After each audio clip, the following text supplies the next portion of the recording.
Welcome back to Turning Point Tonight, where we are charting the course of America's cultural comeback. It is time to check in on the White House with Turning Point's White House correspondent Monica Page, who joins us from the White House itself.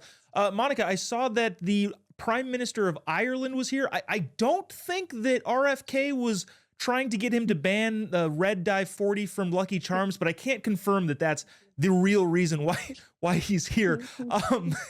Sorry, that was a stupid joke. What happened in the Oval Office today between President Trump? Also, Rav's own Brian Glenn asked a very funny question. Can you tell us about it? Yeah, so Brian Glenn of Real America's Voice, he asks some of the best questions. He always puts a smile on everybody's face. He was in there with the Prime Minister of Ireland, of course, and he basically asked, the people of Ireland are so joyful, they're so cheerful. Why are you including Rosie O'Donnell into your country? And I don't think the Irish Prime Minister really understood that question. I don't think he really understood who Rosie O'Donnell was. But once Brian said Rosie O'Donnell, President Trump's kind of sat up and straightened his jacket and knew what this was about. And he's like, "Oh, do you not know who this is?" He goes, "Good, you don't want to know who this kind of person is." So it was a very funny moment, and those who know. Of course, Rosie O'Donnell catching strays every time for some reason. It's pretty funny, but it was a very loud Oval Office. I Mm. understand. I think a lot of the foreign press that are here today are very loud. They're very excited. They're very passionate to be here. Of course, seeing their prime minister sitting alongside President Trump here. It's very interesting dynamic. Of course, there's going to be a St. Patrick's Day event later on today.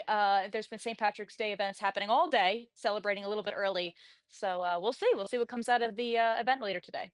Very interesting. Yeah, we talked to the last segment with our panel of the devastation that Rosie O'Donnell has left the United States and moved to Ireland. I can't imagine how President Trump is handling just again devastating news. On to more serious fare. Inflation numbers are out, and the White House is well another victory lap, I guess. Can you tell us about those inflation reports that came out? Yeah, hitting the lowest level since December of 2024. I mean, these are great numbers for President Trump. I mean, if you don't see prices lowering, it's certainly slowing down, which is doing its part in helping the American consumer. Uh, Down with airfare prices, down with some gas prices. I mean, across the board, it's very positive. And of course, experts did not predict this, which is a very exciting news also for the White House. Caroline Levitt actually did a mini press gaggle out here outside the White House saying, the experts were wrong. President Trump, this just goes to show that his policies are working for the American people. Like I said, if it's not stopping entirely inflation, it's definitely slowing down, which could be a very hopeful sign in the future. Of course, we know under President Biden, you had prices surging double. I mean, you had 23% up in food, 35% up with housing, shelter. So to see these prices really come down over the last 4 years, it's a very exciting time, and just goes to show that President Trump's policies are working for the American people.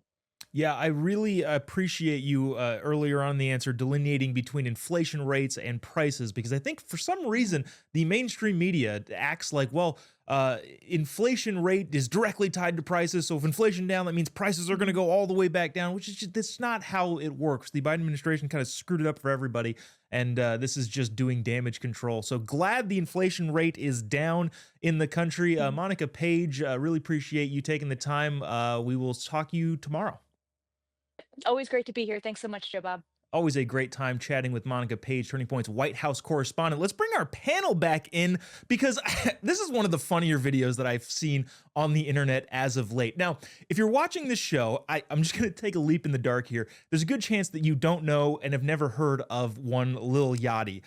Just so you know, he's a big-time cultural influence in the hip-hop community, SoundCloud rapper. I'm not sure even what to call him specifically, but Lil Yachty is a pretty influential person in, just younger generation culture. So that's who he is, just setting this up. I don't know how this clip came to be, but this is him on a cooking show, and the host was asking, "Well, how much charitable giving did you do over the last couple of years?" Because he's fantastically wealthy. Watch this clip, and I would love to get your guys' reaction after this. It was last year, it's hard to gauge. All right. So what about the year before last year? Oh, well, that year, that's a good year. Yeah, it's just blurry. I be doing so much. BLM? Since you want to be so black power. BLM is a scam. Clip that.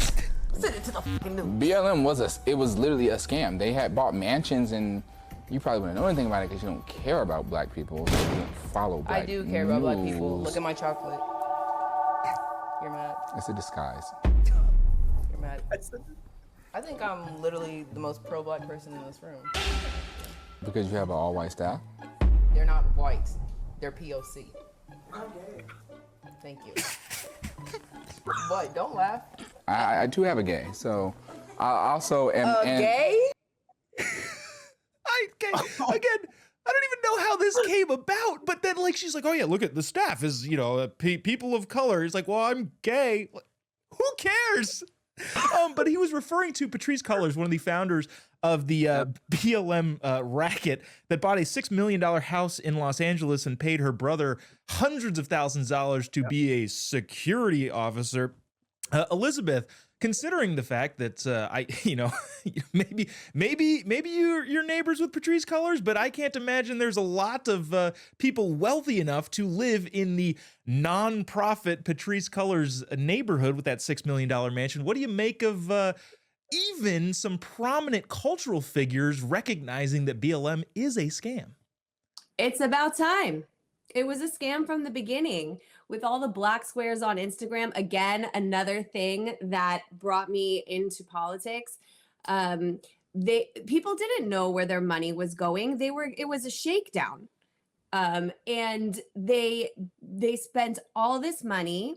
They didn't know where it was going. They didn't know how it was going to get spent. They just assumed on goodwill that it was going to do some good. And then they spent it all on themselves, of course. And they justify the house, the nearly $6 million house in Studio City, which is a very nice neighborhood in the Valley. And they say that because they let other people stay there, that it was for the greater good or something. BLM did absolutely nothing for the Black community. In fact, they did the opposite. They hurt them by creating this culture of anti-police. It created a chilling effect on our policing.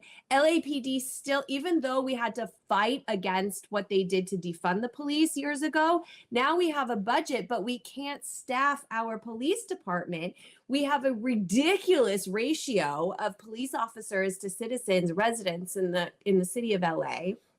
It's not safe here. The 911 dispatchers, they can't field the calls. People wait in real emergencies. People are waiting for a really long time for a police officer to show up. BLM did that, and I'm glad he's calling it out.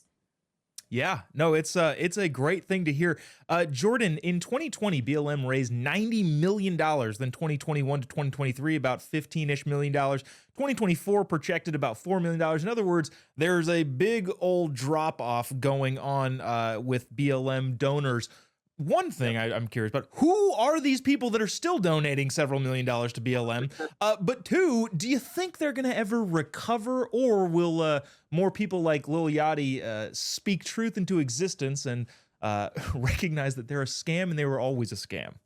Well, I love what he said. You know, she was pointing out, like, look, I'm blacker, and you know, BLM is not a scam, and he was just like, no, it's just a scam. You want to know the reason why he knows this? Because you could tell that he actually did his research and he actually got educated about the actual issue. I mean, the fact that I have a lot of friends that are part of BLM in the past and a part of those chapters. And when they were out doing it, they actually had good motives. A lot of the people that were actually protesting, like, they had good motives, but you had leadership, kind of like the federal government, that just uses chaos and uses tragedies for profit. And that's really what ended up happening here, is that, you know, they took a couple incidences, they blew it up, they got some rallies and protests around it, raised millions and millions of dollars. And the only thing that I believe, what I read the other day, that they could only account for the actual money being sent to the chapters themselves. Because if there was actually any local work to be done, that money would be needed to send to the chapters to actually do boots on the ground in their communities, whether it's to help Black business owners to actually do something with that money. But it's only $120,000 $800,000 that was actually proven that was being sent to those chapters to help economically the Black community. And the millions of dollars that were sent off, you're right. Pat Kohler's brother got paid I think it was like $840,000. They bought like 4 or 5 homes. Patricia Cullors has like 3 or 4 homes equivalent to like $3 or $4 million. And then they bought that $6 million mansion that Elizabeth was talking about earlier. And they use that for Black artists. So like what? They probably had a Airbnb once or twice a year, and they were able to use that money for their own stuff. So it's just, it's laughable, and it's honestly more sad than anything. Yeah, oh yeah, I would agree with that. It's definitely more sad. Wild times, and wild times call for wild commentary. Elizabeth, Jordan, thanks so much for joining our panel today. We will have you back as soon as we can. Thank you. Great to be awesome. Thank you. Coming up next, an awesome clip from Alex Clark's Cultural Apothecary podcast. Don't go away. We'll be right back after this.